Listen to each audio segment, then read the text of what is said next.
everyone, I'm Nicole LaFiandra. And I'm Anna Ray Brunn. You're watching the NSLC Calmcast. This Wednesday, a large part of American University was thrown into chaos after a construction-related accident. Let's go to Dawson, who's on scene with the story. I'm here outside McKinley, where, as you can probably hear, a lot of construction is taking place. But when crisis strikes on campus, everyone has to adapt to keep AU safe.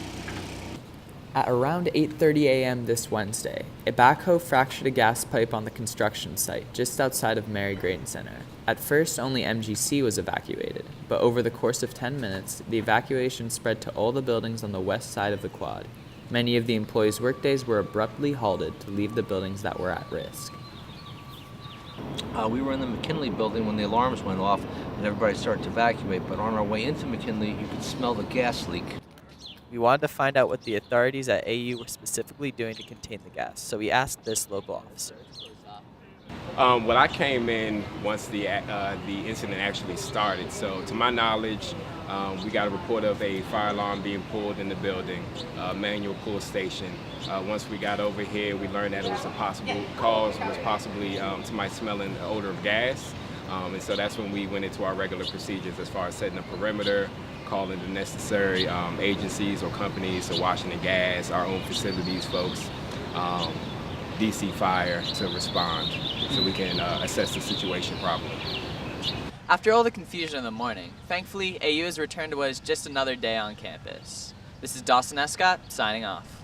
Thank you, Dawson. It's good to know that our campus is equipped to handle an unexpected crisis. Today we have one of American University's communications professors who is both the author and co-producer of the new documentary In the Executioner's Shadow. Our reporters went to capture Rick Stack's mission on tape. Here's a preview of the upcoming film. Thanks, Nicole. We're here in the Communications Building at American University getting ready to interview Professor Rick Stack on his new documentary, In the Executioner's Shadow. The idea behind the movie is to get people thinking about the death penalty. Targeted audience are those people who are still sitting on the fence about this. Most recent polls have popular opinion at about 55% in favor of the death penalty, 45% against. But there's a lot of people who really haven't made up their mind. That vast middle ground, that's who we're aiming for, because we think if we can get them the proper information, they'll be anti-death penalty. There are many human sides to this that people don't think about. For instance, the name of the film is In the Executioner's Shadow. Our featured character, our title character, is the former chief executioner for the state of Virginia. And to find out what implementing this punishment does to those who are assigned to do it, I think blows people away. That they don't think that there are humans involved in every stage of this process, and it destroys those humans who have been tasked with carrying out society's justice.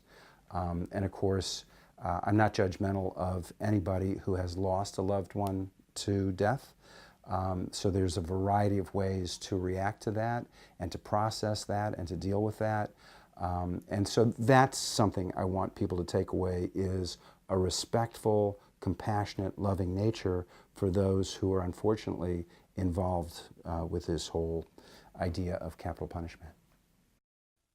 Thanks, Rick, for the insight on your upcoming film. Back to you guys in the studio. Thanks, Madison. You really had us on the edge of our seats. To watch the documentary, stay tuned for the official release at the Chesapeake Film Festival in October. American University's campus is known for its beautiful arboretum. For more on AU's greenery and sustainability efforts, we go to Lily Murphy in the field with Mike Mastrota, the arboretum manager. There are 12 rooftop gardens around AU's campus that Mike Mastrota oversees. However, he is not only responsible for these, but he also is in charge of statues located throughout the campus gardens. These little guys represent grandfathers. One represents military power and the other represents scholarships. Being green is an integral part of AU's campus. I walked around a few of these gardens with Mike Mastrota. This area we're walking through now was just recently planted as part of our Campus Beautification Day. Every year, faculty, students, staff, alumni, and neighbors volunteer for a day in order to help beautify AU's campus to celebrate Earth Day. Yeah, it's a really fun event. Everybody gets a custom designed t-shirt, and we have a big barbecue and raffle prizes at lunchtime. So it's a really fun activity. Do you choose the different plants and flowers that are around campus? Yes, we do. And being an arboretum, we try to kind of increase our diversity on campus.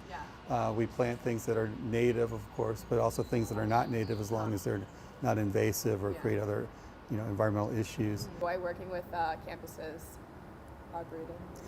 Yeah, I've been here for about 20 years, so it's been nice. I've been able to see the changes over the years and see how these spaces that we create are used by faculty, students, staff, neighbors, alumni. So we get involved with a lot of different types of things. So yeah, it's been a very enjoyable job for me.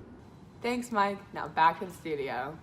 Thanks, Lily. We look forward to visiting AU's 12 rooftop gardens and also participating in AU's Earth Day efforts. The Ad Council releases campaigns that are influential in everyone's lives. Author and American University's Professor Melillo discusses her book on the subject with Valerie Hanna in the field. I had the opportunity to speak with Professor Melillo of AU Communications about her 2013 book on the truth about Ad Council campaigns. At Ad Week, one of my responsibilities was to cover an organization called the Ad Council. And it was always the most interesting part of my job responsibilities, that you weren't selling toothpaste or laundry detergent. You were actually helping society. The Ad Council also wanted a very public relations positive style book, almost like a coffee table book. In the library, Melillo explained how the actor in The Crying Indian, an Italian-American, pretended he was a Cherokee Indian? Nah, he was an Italian actor. So these are the kinds of things that I thought were so interesting, because I like to study what's the image that an organization puts out, and then what's the reality. In her office, one of Melillo's Journalism Award she received from President Clinton for her United Way story. After a hectic morning due to the gas leaks, we were still able to achieve an enlightening interview with Ms. Molino about her book on iconic ad campaigns. Back to the studio with Cole and Anna Ray. Thank you, Valerie. We will be reading the book soon.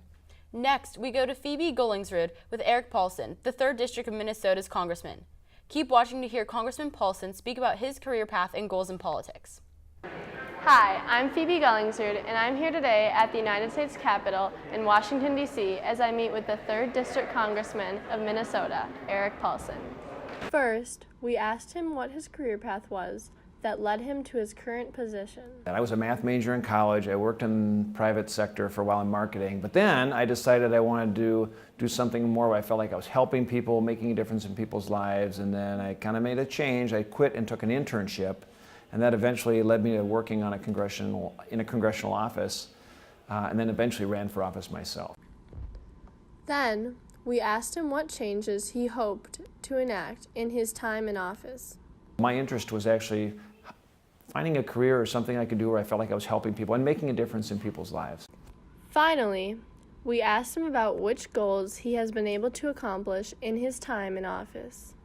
Yeah, so the one goal that was accomplished was the goal of modernizing the tax code. It hadn't happened in 31 years, since 1986, but we were able to do the most significant and important tax reform package that the country's ever seen since 1986. I'm Phoebe Gollingsrud, and I'm reporting live from the United States Capitol.